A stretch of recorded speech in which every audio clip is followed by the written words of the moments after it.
बचपन से ही हमें स्कूल में पढ़ाया जाता है एल्बर्ट आइंस्टाइन इस दुनिया के सबसे बुद्धिमान व्यक्ति थे और उनके जितना ज्ञानवान कोई पैदा नहीं हुआ। पर आप जानते हैं, भारत में जन्मे वशिष्ठ नारायण सिंह ने आइंस्टीन की मशहूर रिलेटिव थ्योरी तक को चुनौती दे दी थी। कौन थे वशिष्ठ नारायण सिंह? क्यों इनके बारे में हमें नहीं पढ़ाया जाता, न इन पर कोई किताब लिखी गई? वशिष्ठ नारायण का जन्म 2 अप्रैल 1942 को पटना के बसंतपुर गांव में हुआ। उनके पिताजी एक पुलिस कांस्टेबल थे और 5 भाई बहनों के परिवार में आर्थिक तंगी हमेशा डेरा जमाए रहती थी, लेकिन इससे उनकी प्रतिभा पर कभी कोई ग्रहण नहीं लगा। वशिष्ठ नारायण एक चाइल्ड प्रोडिजी थे और उनका दिमाग बहुत तेज था, इतना तेज कि उन्होंने गरीबी तक को पीछे छोड़ दिया। उन्होंने अपने बलबूते पर पटना यूनिवर्सिटी में एडमिशन लिया। यूनिवर्सिटी में एडमिशन लेने से पहले लोग सिर्फ उन्हें एक होशियार स्टूडेंट मानते थे, पर यूनिवर्सिटी में कुछ ऐसा हुआ जिसने सबको चौंका दिया। दरअसल वो मैथ्स में अपने क्लास के ही नहीं, अपने सीनियर्स के भी सवाल सॉल्व कर देते थे। कॉलेज के प्रिंसिपल डॉक्टर नागेंद्र नाथ, जो खुद एक मैथ्स के प्रोफेसर थे, भाई वो वशिष्ठ से काफी परेशान थे, क्योंकि वशिष्ठ मैथ्स की क्लास में अपने टीचर से अजीबोगरीब सवाल पूछते थे और उनके टीचर्स को भी नहीं आता था, और टीचर के गलत पढ़ाने पर वो अपने टीचर को डांट तक देते थे। तो डॉक्टर नाथ ने वशिष्ठ नारायण को सबक सिखाने के लिए उनका एक अलग एग्जाम लिया। उन्होंने एक ऐसा पेपर सेट किया जो वशिष्ठ को कभी पढ़ाया ही नहीं किया। पर जब डॉक्टर नाथ ने पेपर चेक किया तो उन्हें अपनी आंखों पर विश्वास नहीं हुआ। दोस्तों, वशिष्ठ नारायण सिंह ने ना सिर्फ उन सभी सवालों के सही जवाब दिए, बल्कि सवाल के जितने संभव तरीके थे उन्हें सभी तरीकों से सॉल्व किया। इसके बाद वशिष्ठ के लिए यूनिवर्सिटी के नियम बदल दिए गए और वशिष्ठ को पहले साल से BSc maths honours final year में प्रमोट किया गया। सीधा फाइनल ईयर में आने के बावजूद उन्होंने डिस्टिंक्शन से क्लास में टॉप किया। कॉलेज में अपने दूसरे वर्ष के अंत तक उन्हें एमएससी मैथ्स अंतिम परीक्षा देने की अनुमति दी गई। एमएससी फाइनल ईयर के सबसे होनहार बच्चे ने कॉलेज ड्रॉप कर दिया, इस डर से कि उसका टॉप रैंक वशिष्ठ नारायण सिंह को प्राप्त हो जाएगा। वशिष्ठ नारायण सिंह जब पटना साइंस कॉलेज में पढ़ते थे, तभी कैलिफोर्निया विश्वविद्यालय के प्रोफेसर जॉन कैली की नजर उन पर पड़ी। कैली ने उनकी प्रतिभा को पहचाना और 1965 में वशिष्ठ नारायण को अपने खर्चे पर अमेरिका ले गए। साल 1969 में उन्होंने कैलिफोर्निया यूनिवर्सिटी में पीएचडी की और अब वो डॉक्टर वशिष्ठ नारायण बन चुके थे। पीएचडी के बाद डॉक्टर वशिष्ठ नारायण सिंह ने स्पेस ऑर्गेनाइजेशन नासा ज्वाइन किया और 1969 में नासा का अपोलो मिशन लॉन्च हुआ। जी हाँ, वही अपोलो मिशन जिसने इंसान को चांद पर पहुंचाया था। इस मिशन के दौरान कंप्यूटर्स कुछ देर के लिए बंद हो गए थे। तब वशिष्ठ नारायण सिंह ने ही एक गणित लगाकर एक हिसाब निकाला और जब कंप्यूटर्स चालू हुए तो वशिष्ठ और कंप्यूटर का कैलकुलेशन एक ही था। 1973 में उन्होंने भारत आकर शादी कर ली और फिर अपनी पत्नी के साथ अमेरिका वापस चले गए। जिंदगी में सब कुछ बढ़िया था।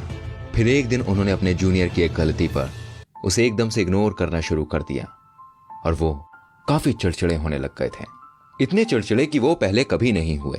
तुरंत उन्हें एक मनोचिकित्सक के पास भेजा गया। तब पता चला कि वो अर्ली स्टेज सिजोफ्रेनिया से पीड़ित हैं। इसके बाद उन्हें कुछ चिकित्सीय दवाओं को लेने को कहा गया। उन्होंने ये बात अपनी बीवी तक को नहीं बताई, पर कुछ समय बाद उनकी बीवी को इनकी आदतें कुछ अजीब लगने लगी और इनकी बीवी ने उन्हें एक दवाई लेते हुए देखा। तब उन्हें और उनके परिवार को इनकी मानसिक अवस्था के बारे में पता चला। वशिष्ठ नारायण और उनकी बीवी कुछ दिन अमेरिका में ही रहे, पर अच्छी जॉब और अच्छी लाइफस्टाइल के बाद भी उनका दिल हिंदुस्तान के लिए धड़कता रहा और 1974 में वो वापस भारत आ गए। वो यूएसए से तकरीबन 10 बक्से भर के किताबें लाए। लौटने के बाद उनकी फैमिली ने डॉक्टर्स की सलाह के खिलाफ उनकी दवाइयों को बंद कराया। वो पहले आईआईटी कानपुर, फिर आईआईटी बम्बई और फिर आईएसआई कोलकाता में प्रोफेसर रहे। इस दौरान उनकी मानसिक हालत काफी बिगड़ने लगी। हालत इतनी बिगड़ने लगी कि इनकी बीवी ने वापस मायके जाने का फैसला किया। 1976 में इनकी पत्नी ने इन्हें डाइवोर्स दे दिया। बीवी के इस फैसले ने इन्हें एकदम तोड़ कर रख दिया।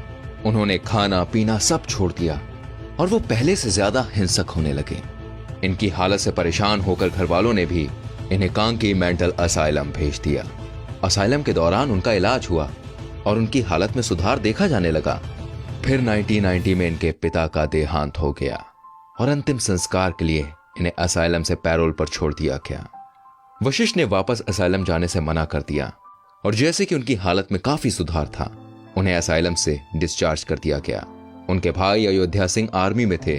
उनकी पोस्टिंग पुणे में हुई तो वशिष्ठ नारायण भी उनके साथ पुणे चले गए। 1991 में ये चेकअप करने के लिए रांची के लिए निकले और बीच रास्ते में ट्रेन से गायब हो गए। उन्हें खूब ढूंढा गया पर कोई पता नहीं चला। 4 साल बाद वो अपनी बीवी के गांव के पास कूड़े के ढेर में मिले। तब से उनके परिवार वालों ने उन्हें अपनी नजर से दूर नहीं जाने दिया। नासा में काम कर चुके और पटना यूनिवर्सिटी के नियम चेंज करवा चुके वशिष्ठ नारायण अपने डिस्ट्रिक्ट में काफी मशहूर थे। इस हादसे को लोकल न्यूज़पेपर ने रिपोर्ट किया और सरकार को इनकी सहायता करने पर मजबूर किया। पहले इन्हें बेंगलोर स्थित निमहंस यानी national institute of mental health and neuro sciences में भर्ती किया गया। उसके बाद दिल्ली के IHBAS यानी institute of human behaviour and allied sciences में इनका इलाज चला। 2009 में ये वहां से भी बाहर आ गए और घर पर रहने लगे। गुमनाम, सिर्फ अमेरिका से लाई किताबें पढ़ते रहते और पेंसिल से पेपर पर कुछ ना कुछ लिखते रहते। 14 नवंबर 2019 के दिन पटना में उनका निधन हो गया।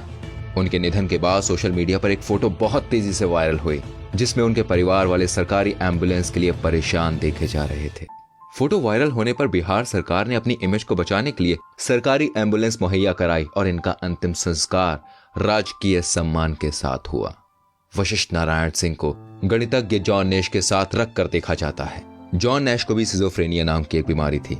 बस फर्क यह है कि जॉन नैश का इलाज हो सका और वशिष्ठ नारायण सिंह का नहीं हुआ। वशिष्ठ नारायण सिंह एक ऐसे व्यक्ति थे जिन्होंने समय समय पर अपने एक्स्ट्रा ऑर्डिनरी होने का प्रूफ किया, पर कमजोर सुविधाएं, निजी जीवन में समस्याओं, समाज के पागल होने के बोझ ने उन्हें तोड़ दिया। ये इस देश का दुर्भाग्य नहीं तो और क्या है। जो आदमी भारत का नाम पूरी दुनिया में रोशन करने में सक्षम था, उसकी मौत के बाद 2 घंटे तक उनकी बॉडी लेने एम्बुलेंस तक नहीं पहुंची। ये वशिष्ठ नारायण का नहीं बल्कि हमारे देश का नुकसान है। शायद जैसे आज दुनिया एल्बर्ट आइंस्टाइन को याद करती है, कल शायद वशिष्ठ नारायण सिंह को करती। दोस्तों, इस वीडियो को जितना शेयर कर सकते हैं ना आप उतना शेयर कीजिए, ताकि फिर किसी होनहार के हाल वशिष्ठ नारायण जैसे ना हो। हम कोशिश करेंगे आपके लिए ऐसी और वीडियोस लाने की। फिलहाल चाहेंगे इजाजत। ख्याल रखिएगा।